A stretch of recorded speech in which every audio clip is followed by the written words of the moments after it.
दुनिया भर से लाखों देखने और सुनने वालों को शहीद अरशद शरीफ का सलाम। नादरकाम, आज पाकिस्तान की तारीख में एक बहुत बड़ा दिन और अहम तरीन दिन है। आज बड़े बड़े ताकतवर जो हैं वो बेनकाब हो चुके हैं। जनरल बाजवा पर आज कैसे रंदा फेरा है, और ये सबसे ज़्यादा इंपॉर्टेंट है कि जनरल बाजवा का नाम लेना पाकिस्तान में एक बहुत बड़ा गुनाह कबीरा समझा जाता था। जिसने जनरल बाजवा के एहसासों के ऊपर स्टोरीज़ की, उनको जनाब अदालतों में घसीटा गया, लेकिन जो करप्शन करने वाला था वो जनाब दुबई में सड़कों पर सैरें करता हुआ भी नजर आया। ये पाकिस्तान के निज़ाम इंसाफ पर एक बहुत बड़ा तमांचा था। लेकिन इस सबके बाद आज मियां अली इशफाक, जो कि एक बहुत बड़े एडवोकेट और उन्होंने बड़े बड़े केसेस लड़े, फ्रीडम ऑफ स्पीच के लिए अपनी आवाज़ को बुलंद किया, आज उन्होंने ताकतवरों की धज्जियां उड़ा के रखती हैं। और किस तरह से आज जनरल बाजवा का नाम देकर अदालतों में आज उन पर रंदा फेरा है, ये सबसे ज़्यादा इंपॉर्टेंट बन चुका है। जो सबसे बड़ी खबरें हैं आज उस पर बात करूंगा। सबसे पहली खबर के तौहीन बाजवा केस जनरल जज ने इस वक्त तारीख रकम कर दी है, और ये जज का जो आज का फैसला था ये बड़ा अहम था कि एक ही समात में आज पूरे का पूरा केस उड़ गया है। कमरा अदालत में आज क्या कुछ होता रहा है, और जनाब अरशद शरीफ के बाद इमरान खान रियाज की जान को खतरा बढ़ चुका है। अदालत में आज इमरान खान रियाज ने एक बहुत अहम तरीन इंकशाफ कर दिया है। ये इंकशाफ बहुत बड़ा है। अब इमरान खान रियाज के कातिल कौन है और उनको कौन कत्ल करना चाहता है, इसके पीछे वजह क्या है, हकीकत क्या है, इस हवाले से भी आज की इस वीडियो में बात करेंगे। और जनरल बाजवा पर आर्टिकल 6 कमरा अदालत में एक बहुत बड़ा इंकशाफ सामने आया, वो भी बड़ा इंपॉर्टेंट है कि जनरल बाजवा को फांसी दी जा सकती है, और कौन ये केस लेकर जाएगा इसके ऊपर भी बात करेंगे। और जनरल आसिम मुनीर ने भी इमरान खान साहब से माफ़ी मांग ली है। बंद कमरों में जो कुछ फैसले होते रहे और ताकतवरों के कासिद ने, यानी कि बड़ा इंपॉर्टेंट है क्योंकि आम शख्स बात नहीं कर रहा बल्कि खुद उनका कासिद जो है उसने इतराफ़ जुर्म कर लिया है, और ये माफ़ी किस तरह से मांगी गई है, और इमरान खान के खिलाफ जो साजिशें करने वाले थे आज बेनकाब हो चुके हैं। ये तमाम खबरें आप तक पहुंचानी है, लेकिन अगर आपने चैनल को सब्सक्राइब नहीं किया, चैनल को लाजमी सब्सक्राइब कर लें, बेल आइकन को दबा दें। आने वाली तमाम तरह अपडेट्स आपकी खिदमत में बर वक्त पेश होती रहें। नादरकाम, इस वक्त पाकिस्तान की जो सूरत हाल है इकॉनमी की, वो बड़ी बदतरीन हो चुकी है और बहुत ही ज़्यादा ख़राब है। अब जनाब ज़र मुबादला के ज़खायर तकरीबन 3 अरब डॉलर के करीब रह चुकी हैं, और फिर IMF का डेलीगेशन जो है वो पाकिस्तान भी आया हुआ है। उन्होंने मुतालबा कर दिया है कि सरकारी मुलाजमीन के जो असासे हैं उनको जनाब आप पब्लिक कर दें, चाहे वो बैरून मुल्क हों, चाहे वो जनाब अंदरून मुल्क हों। और हुकूमत से मुज़ाकरात में IMF ने जो शराइत रखी हैं उसकी मैं अहम तफसीलात आपके सामने रख देता हूँ। ये मुज़ाकरात के दौरान बैनुल-अक़वामी मालियाती इदारे ने करप्शन की रोकथाम और मौसर इत्तेसाब के लिए टास्क फोर्स के क़याम के साथ ग्रेड 17 और उससे ऊपर के अफसरान और उनके अहल खाना के असासे डिक्लेयर करने का भी मुतालबा किया है।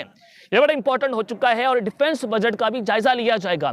अब जितने भी ये ग्रेड 17 से उनके ऊपर के अफसरान हैं, इसमें क्या पाकिस्तान की डिफेंस आता है, क्या पाकिस्तान के वो इदारे आते हैं जिनका आज तक इत्तेसाब नहीं हो पाया है। और मालूम हुआ है कि IMF की टीम के आज पेट्रोलियम डिवीजन से मुज़ाकरात में सेक्रेटरी पेट्रोलियम ने IMF के वफद को ब्रीफिंग दी है, जिसके बाद IMF का जो वफद है उसने गैस सेक्टर में इस्लाहात पर जोर दिया और गैस सेक्टर के गर्दिशी कर्जे पर तहफ़्फ़ुज़ात का भी इज़हार किया है, क्योंकि इस वक्त गैस सेक्टर का गर्दिशी कर्जा 1550 अरब के लगभग है, जिसके खात्मे के लिए IMF ने एक मुतालबा किया है कि गैस की कीमतों में तवाज़ुन लाया जाए, गैस चोरी और दीगर तकनीकी नुकसानात को रोकने के लिए भी इक़दाम किए जाएं।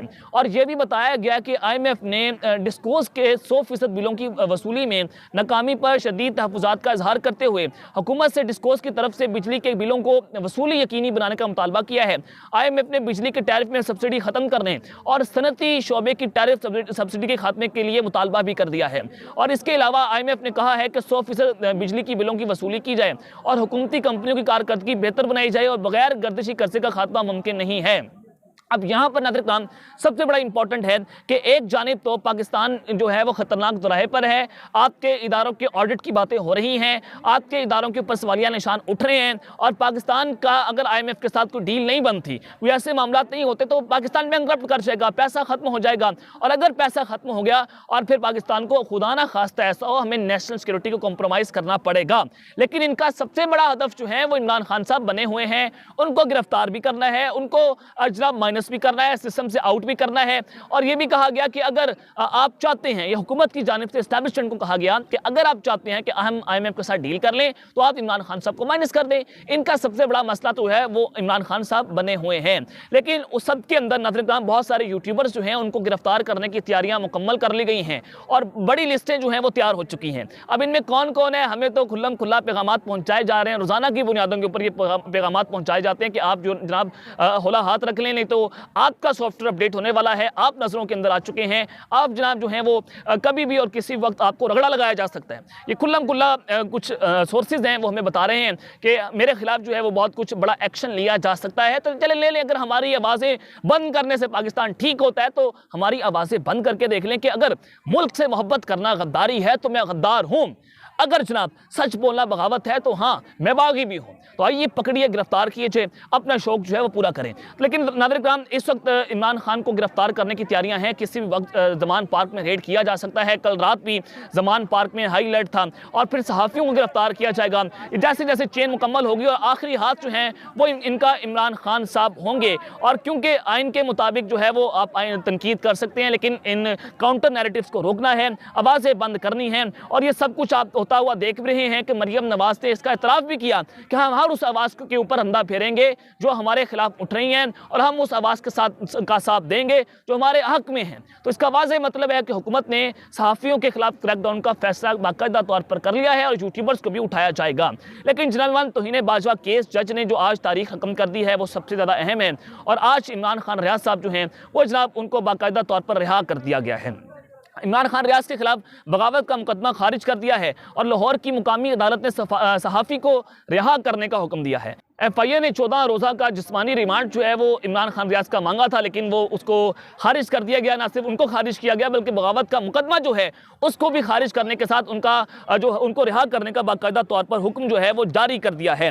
अब जनाब इमाम, ये सारी सूरत हाल जो है वो तो एक जानिब है, लेकिन आज जो दलाइल दिए गए मियाँ अली इशफाक की जानिब से, उन्होंने कहा कि क्या ये पूछना कोई जुर्म है कि जनरल बाजवा का अगर कोई नाम ले और जनरल बाजवा का नाम लेकर कोई लोगों से पूछे कि क्या जनरल बाजवा जो क्लेम कर रहे हैं क्या वो दुरुस्त है। लोगों ने कहा नहीं दुरुस्त है, तो ये लोगों का ओपिनियन है, ये लोगों की राय है, आप लोगों की राय को बंद नहीं कर सकते। ये कहा गया कि क्या अगर ऐसा करना जुर्म है तो हम मुजरिम हैं, हमें आप जनाब सजा दीजिए। अगर कानून और आइन जो है वो इसकी इजाज़त देता है तो ये कोई जुर्म नहीं किया इमरान खान रियाज साहब ने। फिर मियाँ अली इशफाक साहब ने मजीद ये कहा कि जनाब जो ताकतवर हैं उनकी धज्जियाँ उन्होंने उड़ा के रख दी कि सबसे पहले तो ये पूछें कि क्या जो इमरान खान रियाज ने बात की है क्या उससे जनरल बाजवा को ठेस पहुंची है, क्या उससे फौज को ठेस पहुंची है। ये FIA क्यों मुंह उठाकर सामने आ जाता है, ये जनाब FIA हमेशा ही क्यों ये सारे मामला करते हैं। क्या जनरल बाजवा जो है वो इस केस के अंदर मुद्दई हैं, क्या फौज जो है वो इस केस के अंदर मुद्दई है, लेकिन नहीं थी। तो जनाब ये पूरे का पूरा केस उड़ के रह गया। इस मर्द मुजाहिद ने आज जनाब सबके ऊपर अंधा फेर के रख दिया। लेकिन इन सब में जो सबसे इंपॉर्टेंट बात थी वो ये थी कि जनरल बाजवा के हवाले से जो आर्टिकल 6 के लगने की जो खबरें थी वो जनाब उस हवाले से बड़ी इंपॉर्टेंट बात की मियाँ अली इशफाक साहब ने। उन्होंने कहा कि जज साहब ये बात लिख कर रख लें, आप लिख लें कि जो आज जनरल बाजवा के लिए अदालतों में आ रहे हैं हमारे खिलाफ, क्या आप उनका नाम नहीं ले सकते, आप उनके ऊपर तनकीद नहीं कर सकते। आज वही PDM की हुकूमत जो है वो इनके ऊपर आर्टिकल 6 लगाएगी। आप लिख के रख लें बात, इनके ऊपर फांसी की जो है वो तलवार लटकाई जाएगी, क्योंकि इन्होंने जनाब बयानिया बनाना है, काउंटर नैरेटिव तैयार करना है, आवाम के अंदर मकबूलियत हासिल करनी है। तो उसके लिए मैं आपको बहुत पहले भी बता रहा था कि हमारे पास इंफॉर्मेशन है कि जैसे ही मरियम नवाज वतन वापस आएंगी, जनरल बादशाह के खिलाफ, जनरल फैज हमीद के खिलाफ एक पूरा नैरेटिव जो है उसको बनाया जाएगा। और नैरेटिव बनाकर किस तरह से जनरल बादशाह का नाम इस्तेमाल करके और मौजूदा इस्टेब्लिशमेंट के खिलाफ जो कुछ किया जाएगा वो सब कुछ आपके सामने मैं बहुत बार रख चुका हूं। लेकिन नाज़रीन काम, ये सारी चीज़ें जो हैं वो तो एक जानिब है, इमरान खान रियाज की जान को खतरा बढ़ चुका है।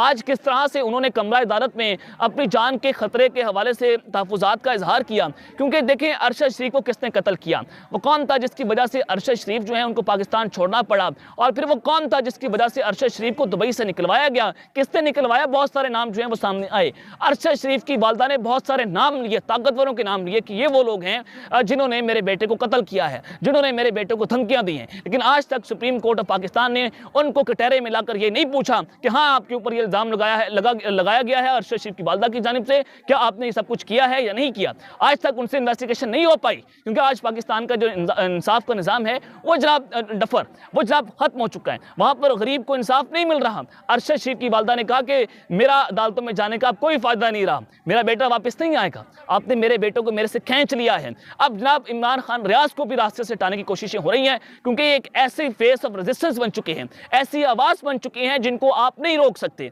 उसने कहा मुझे मारना है तो मार दें, मैं इस आवाज़ को बंद नहीं होने दूंगा और मैं ये बोलता रहूँगा।